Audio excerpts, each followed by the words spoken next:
Her voice was cold, like she had rehearsed it. "I told you before, Daniel, she's not yours. She never was." I stood over the hospital crib, staring down at the tiny baby I had waited months to meet. My baby, my flesh and blood, or so I thought. The small pink hat on her head, the delicate fingers curled into a fist. It was everything I had dreamed about since my wife told me she was pregnant. But now, my wife's words echoed inside my skull like a gunshot. I turned slowly to face her. "Say that again." Her lips trembled, but her eyes, they were defiant. "She's not your daughter, Daniel, and you're not her father." Something inside me snapped. All those nights working late to save for her hospital bills. All those months pacing around the apartment, counting down to the due date. The hours I had driven through the rain just to be here for the birth. She had stolen something from me. Something no man should ever have stolen from him. And as I looked at her, standing there in that stupid hospital gown, smug even in her guilt, I made a silent promise. She was going to pay. But the way I'd make her pay, oh, it would be far worse than she could ever imagine. I reached for the small bag I had brought in, the one she thought was filled with gifts for the baby. She had no idea what was really inside. And when I showed her, her face turned pale. The first time I felt something was wrong was the night she stopped answering my calls. Her name was Melissa. We'd been married for 2 years, together for 4 before that. She was the kind of woman people noticed when she walked into a room. Not just because she was beautiful, but because she carried herself like she was meant to be admired. We had our ups and downs, sure. She didn't like that I worked long hours as a delivery driver, and I didn't like how much time she spent going out with her friends instead of being home. But I loved her. I loved her enough to believe her when she told me she was pregnant with our first child. That was the happiest day of my life. From that moment, my world shifted. I picked up extra shifts. I stopped going out with my own friends. I put every bit of my energy into making sure our baby would have the best start in life. I didn't complain when she stopped cooking, when she snapped at me for breathing too loud, or when she suddenly started hiding her phone screen when I walked by. I told myself it was just hormones. Pregnancy was hard on women, right? But then came that night. It was a Tuesday, and I had been trying to call her for 3 hours. My shift had ended early, and I wanted to surprise her with dinner from her favorite place. But my calls went straight to voicemail. "No, I'm busy" text. "No, I'll call you later." Nothing. I drove home, stomach knotted. When I got there, the apartment was dark. Her purse was gone. So was her car. I waited. Midnight came and went. At 2 a.m., I finally heard her key in the lock. She slipped inside, hair messy, wearing clothes I'd never seen before. "Where were you?" I asked, standing in the doorway of the living room. She froze. "Out with friends." "Why are you waiting up like some jealous high school boyfriend?" I wanted to press, but something in her tone made my chest tighten. She looked at me like I was the one in the wrong. And maybe that was my mistake, letting her turn my questions into accusations. I told myself to let it go. She was pregnant. She needed peace, not stress. But that night, when she fell asleep, I looked at her phone. The screen was locked. She had never locked it before. I should have listened to the warning bells in my head. Instead, I convinced myself there was no reason to be suspicious. After all, she was carrying my child. The months that followed were a blur of small moments. Buying a crib, painting the nursery, rushing her to hospital once when she thought she was having contractions, false alarm. Every time I looked at her growing belly, I felt a swell of pride. We talked about names. She wanted Amelia if it was a girl, Ethan if it was a boy. I wanted Grace for a girl, Noah for a boy. We never agreed, but it was a happy disagreement. At least, I thought it was. The due date was creeping closer, and I had been counting down the days like a kid waiting for Christmas. I even made a paper calendar in the kitchen and crossed each day off. Then, one night, about a month before the due date, she said something that made my stomach twist. We were lying in bed, and she asked, "Daniel, if something ever happened and the baby wasn't yours, would you still love her?" I laughed it off at first. thinking she was joking. What kind of question is that? I'm serious, she said, her eyes fixed on the ceiling. Would you still love her? Something in her tone, it wasn't playful. It wasn't hypothetical. I didn't sleep much that night. The day she went into labor, I was on the road making a delivery 2 towns over. She called me, screaming, "It's time!" and I nearly ran red lights to get to her. When I got to the hospital, she was already in a room, nurses buzzing around her. She wouldn't look at me when I held her hand. Hours later, our daughter was born. She was perfect, tiny, pink, and beautiful. My chest swelled so much I thought it would burst. But then, Melissa didn't smile. She didn't cry. She just stared at the baby, her jaw tight. When I leaned down to kiss her and say, "We did it," she turned away. I should have known what was coming next. I should have known my life was about to crack open like glass. Because the words she was about to say would not only destroy my heart, they would plant the seed for the revenge I was going to take. The words fell out of her mouth like broken glass. "She's not yours, Daniel." At first, I didn't understand. I thought maybe she meant something else. Like I wouldn't own the baby, that we'd both be equal parents. But her eyes told me she meant it exactly the way it sounded.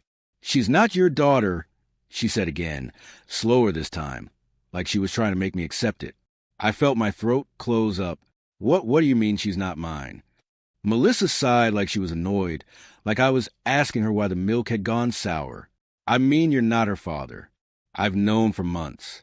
I didn't plan to tell you, but you've been acting so entitled, like you're some hero just because you worked extra shifts. You deserve to know the truth." I stared at her. My legs felt weak and my ears buzzed. "Who's the father?" She didn't answer. "Melissa, who's the father?" I shouted. Her eyes flicked away. "It doesn't matter. He's not going to be in her life. That's why I chose you. You're stable. You're safe. But don't fool yourself, Daniel. She's not yours. She never will be." That was the moment something inside me broke. She chose me? Like I was some replacement father she could just assign to her child? Like I was a tool, a convenient wallet with legs? I walked out of the room before I did something I couldn't take back. I wandered down the hospital corridor in a daze, ending up in a small, empty waiting room. I sat there, my hands gripping the armrests so hard my knuckles turned white. All I could think about was the past 9 months. The sacrifices, the double shifts, the way I gave up nights out with my friends, even cut back on my own meals to save for hers. And now, everything I'd done had been for another man's child.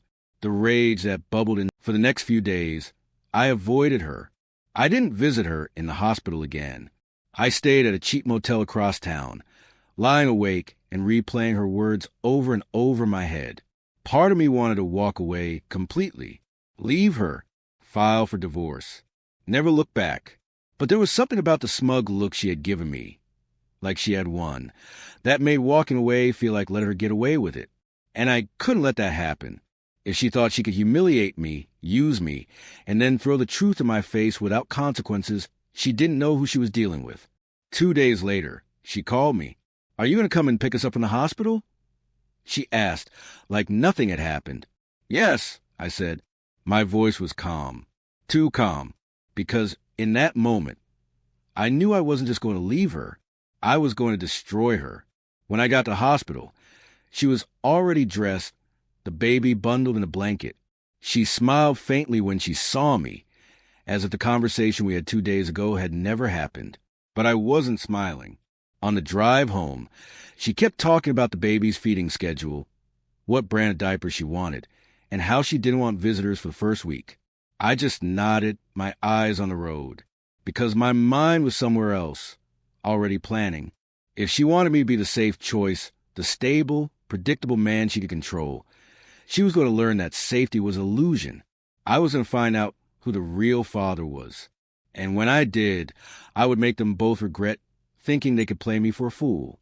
That night, after she fell asleep with the baby in her arms, I quietly took her phone from the nightstand. She had changed her password again. But I didn't need to guess it.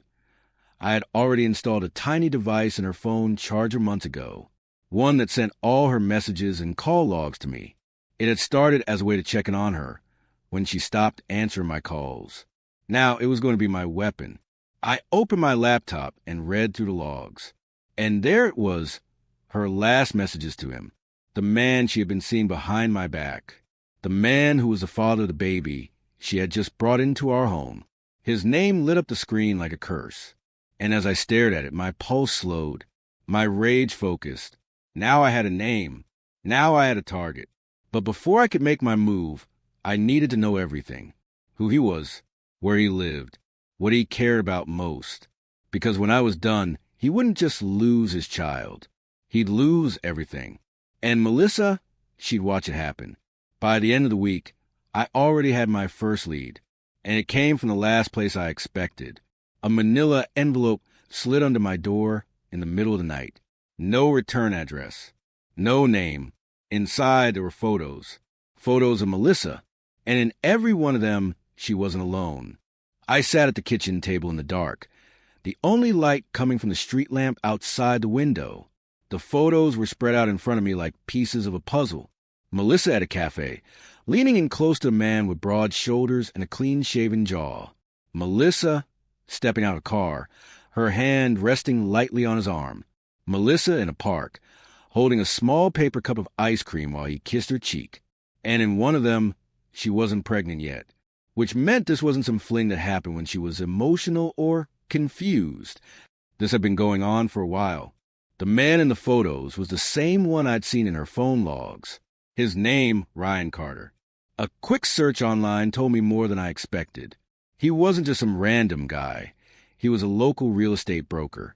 Flashy suits, expensive watch, a white smile for every sold photo on his company's page. Married, too. Married. My pulse slowed. My mind was already spinning the possibilities. If he was married, this wasn't just betrayal. It was ammunition. He had a reputation to protect. I wasn't just going to confront him. I was going to make him bleed from the inside out. But first, I needed to know how deep this went. I started following Melissa. I told her I was picking up extra night shifts to make more money. But instead, I parked my car down the street and waited. It didn't take long. 2 nights later, I watched her leave the apartment, hair done, wearing heels she hadn't worn since before the pregnancy. She got into her car, and I tailed her. She drove across town to a small Italian restaurant. And there he was, Ryan, waiting outside, checking his watch. When he saw her, he smiled in a way that made my skin crawl. They hugged. Not the quick, polite hug of old friends. This was intimate. Her face pressed into his neck. His hand lingered on her waist. I gripped the steering wheel so hard it creaked. I didn't follow them inside. I didn't need to. Instead, I drove home and started pulling strings. I found Ryan's wife on Facebook, Jessica Carter, the kind of woman who posted perfectly posed family photos, their smiles wide and bright. If you didn't know any better, you'd think they were the perfect couple. Perfect, just like my marriage looked from the outside. And I wondered, how long would she smile like that after she saw these photos? The next morning, Melissa was in the shower when I heard her phone ping. She left it on the bed. The message was from Ryan. Last night was perfect. Can't wait until she's asleep again, winking face. She meant our baby, the one I had been pacing hospital floors to meet, the one who wasn't mine. I felt something inside me harden into stone. But then something unexpected happened. That afternoon, as Melissa stepped out to get groceries, a knock came at the door. I opened it, and there stood a man in his mid-40s. Clean cut, serious eyes. "Daniel Blake?" he asked. "Yes." He handed me a sealed envelope. "You don't know me, but you should read this. It's about your wife." And just like that, he turned and walked away. Inside the envelope were more photos. But these weren't of Melissa and Ryan. They were of Melissa and another man, different locations, different timeline. In one of the photos, she was already visibly pregnant. I stared at them, my thoughts colliding. If she had been with this man while pregnant, then what if Ryan wasn't the father either? What if even Melissa didn't know who the father was? My revenge plan had just taken a sharp turn. Because now This wasn't just about betrayal. This was about unraveling all her lies. That night, I sat on the couch, pretending to watch TV as Melissa came home with a bag of groceries and a smile too sweet to be real. She had no idea the walls around her were already starting to close in, and soon, I was going to be the one pulling them tighter. I didn't sleep that night.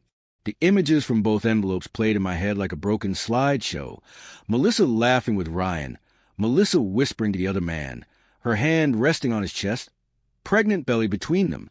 For months, I had thought I was a fool in this story. Now I realized they were all fools. Ryan, the other man, even Melissa, because none of them knew that I now held the power to destroy all of them. The next morning, I started my game. Step 1. Plant seeds of doubt. I printed a copy of the photo of Melissa with the second man, the one where she was already pregnant. Then I slid it into a plain envelope, wrote Ryan card on the front, and dropped it in the mail slot at his real estate office. No note, no explanation, just a photo. By the end of the day, I got my first sign it worked. Melissa came home tense, tossing her keys on the counter. She wouldn't meet my eyes.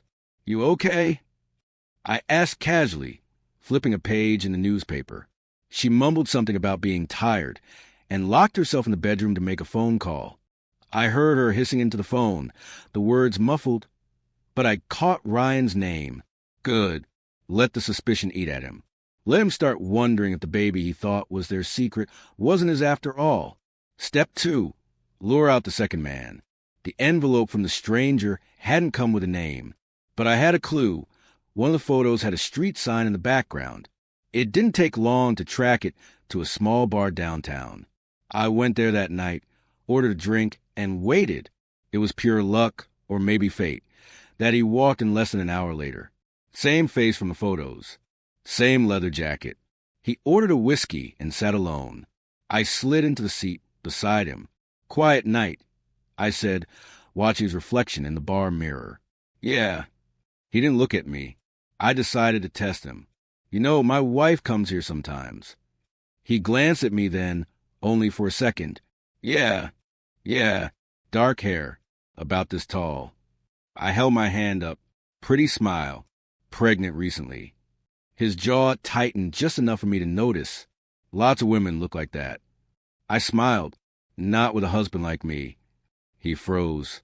The silence between us was sharp enough to cut.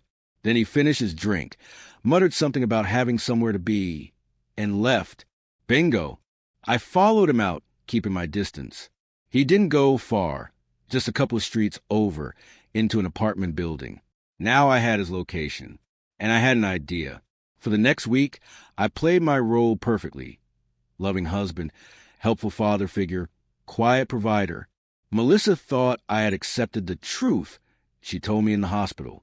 But behind the scenes, I was pulling strings. I sent Ryan another anonymous envelope. This one with 2 photos, one of Melissa with the second man, and one of her and Ryan. Let him wonder how many lies she had told.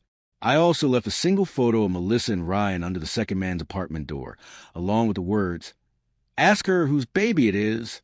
By Friday, the cracks were showing. Melissa was on edge, snapping at me over little things. She kept checking her phone, leaving the room to take calls. And then late that night, I heard raised voices outside our apartment. I peeked through the blinds. Ryan was standing in the street, his face red with anger. The second man was there too, shouting back. Melissa rushed out in her robe, trying to get between them. I couldn't hear every word, but I caught enough.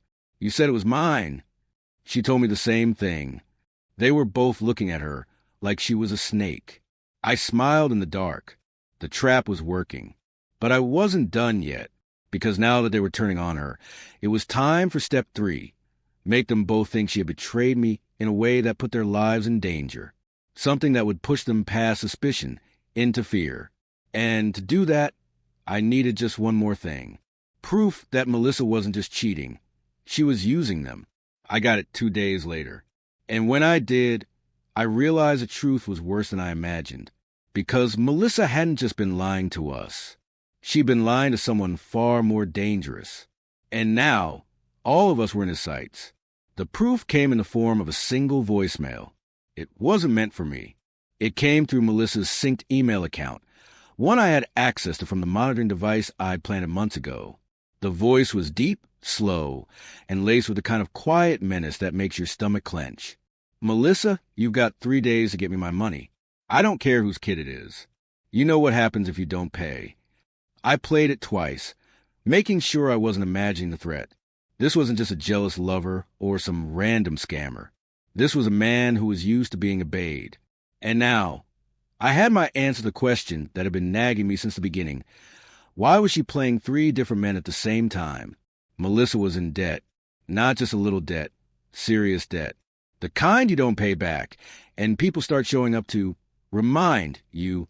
That night, I lay next to her in bed, my mind working like a chessboard. She'd been using Ryan for his money and connections. She'd been using the second man, who I now knew as Eric, for whatever he could give her. And she'd been using me as the safe husband who would foot the bills without asking too many questions. And now she was trapped. Because the kind of man who leaves a voicemail like that doesn't care about feelings or paternity tests. Which meant, if I played this right, I could make her enemies my weapons. The next day, I went to see Ryan. I caught him outside his office, looking like he hadn't slept in days. His tie was crooked, his hair a mess. "What do you want, Blake?" he snapped when he saw me. "To help you," I said. He laughed bitterly. "Help me? You've been sending me those damn photos, haven't you? Trying to mess with my life." I didn't deny it. I stepped closer. "Melissa's not who you think she is. She's not just cheating. She's in trouble. The kind of trouble that's going to spill onto everyone around her, including you." He frowned. "What are you talking about?" I leaned in, lowering my voice. "She owes someone money. Someone dangerous. And unless you want your name tied to whatever's coming, you might want to hear me out." An hour later, we were sitting in the corner booth of a quiet diner, coffee mugs in front of us. I laid it all out. The voicemail, the multiple lovers, the possibility that neither of us was the father. By the time I was done, Ryan looked sick. "So what's your plan?" he asked. I smiled. We worked together. We cut her off from everything she's been getting from us.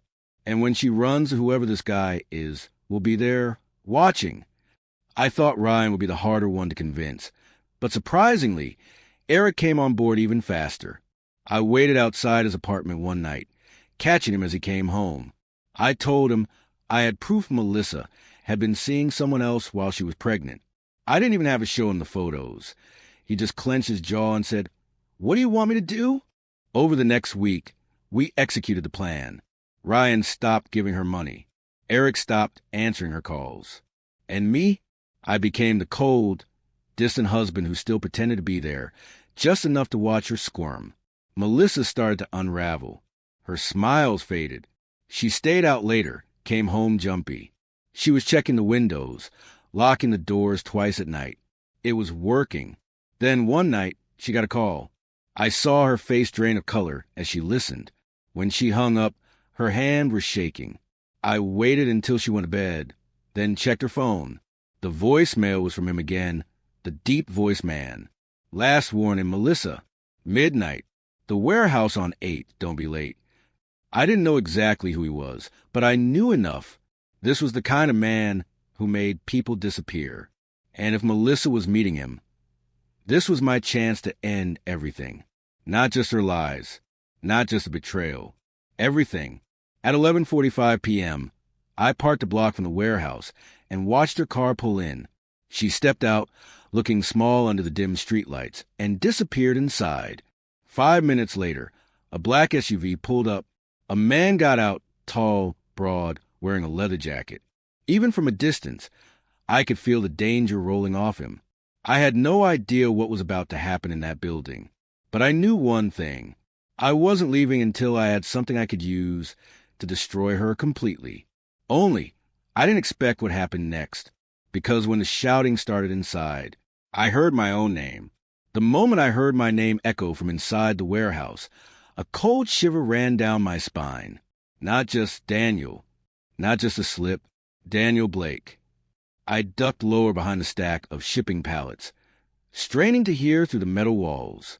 "You think you can play games with me, Melissa? The man's voice was a deep growl. "Your husband has been sniffing around. You didn't tell me he's been in this from the start." He's not." Melissa's voice was high and shaky. "You think I don't know when someone's feeding me lies? I know he's been talking to Ryan. I know he's been talking to Eric. You think I don't have people watching you?" My stomach dropped. This man didn't just know my name. He knew I'd been moving pieces. And worse, he thought I was a threat to him. I pulled out my phone, my first instinct to record the conversation. But before I could hit the button, there was a loud crash from inside, like a table tipping over, followed by Melissa's scream. The man's voice roared, "If I find out your husband is holding anything of mine, anything, you won't just be paying me back in cash, you'll be paying in blood." I froze. Blood. Melissa was in deep enough trouble that someone was threatening her life, and now by extension mine. I stayed crouched until I heard heavy footsteps, then watched the man step out. He was broader than I thought, his head shaved, a jagged scar running from his temple to his jaw. He lit a cigarette, took one long drag, then got into the SUV and drove off. Only when I was sure he was gone did I move.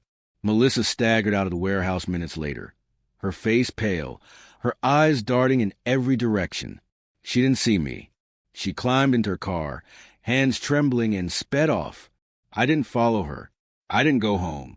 Instead, I sat in my car with my head against the steering wheel, the weight of the situation pressing down hard. This wasn't just about revenge anymore. It wasn't just about exposing her to Ryan and Eric.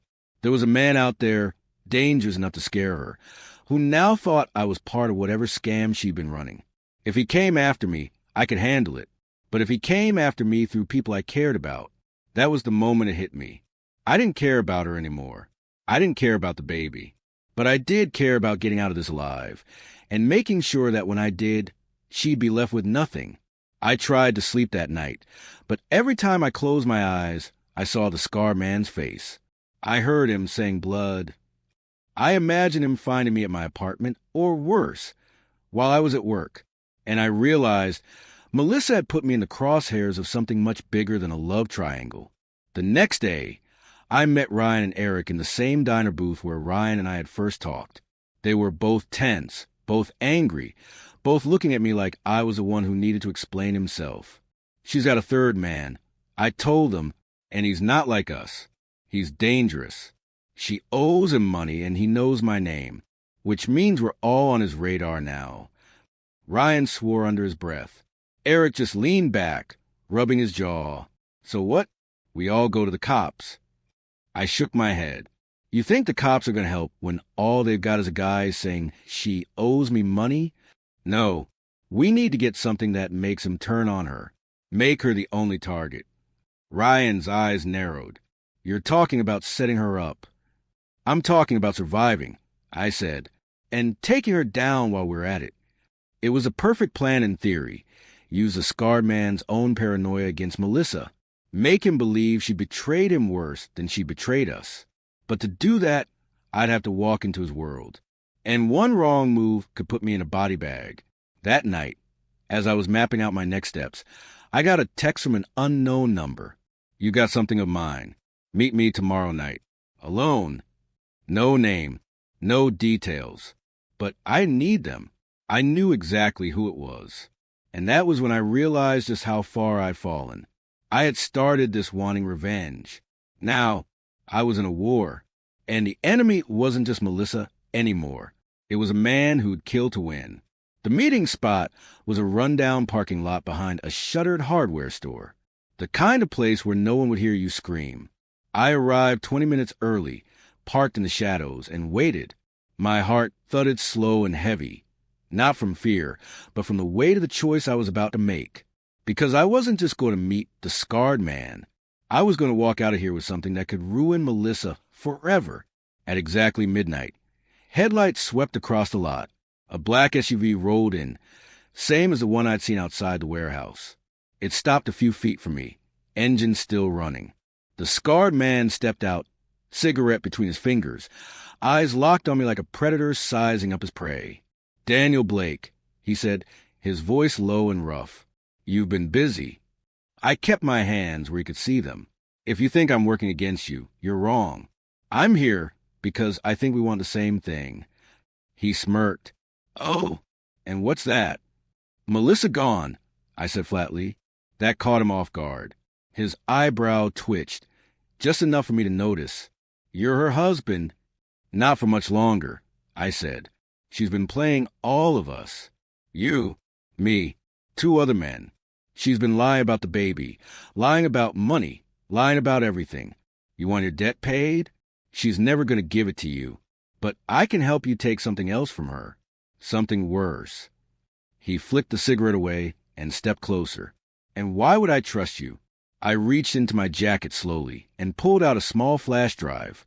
Because this has everything. Her messages, her call logs, every lie she's told in the last year, including the one where she promised Ryan Carter she'd pay you with his money. His eyes narrowed. Ryan Carter? Local real estate guy. One of her lovers. I smiled faintly. She told him you were working for her, that you were just her muscle to scare off anyone who asked questions. He stared at me for a long moment. Then he laughed, a slow, humorless laugh that sent a chill down my spine. You've got some nerve, Blake.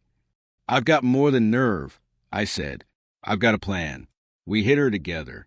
You get your money or something worth more, and I get my revenge. But we do it in a way she never sees coming.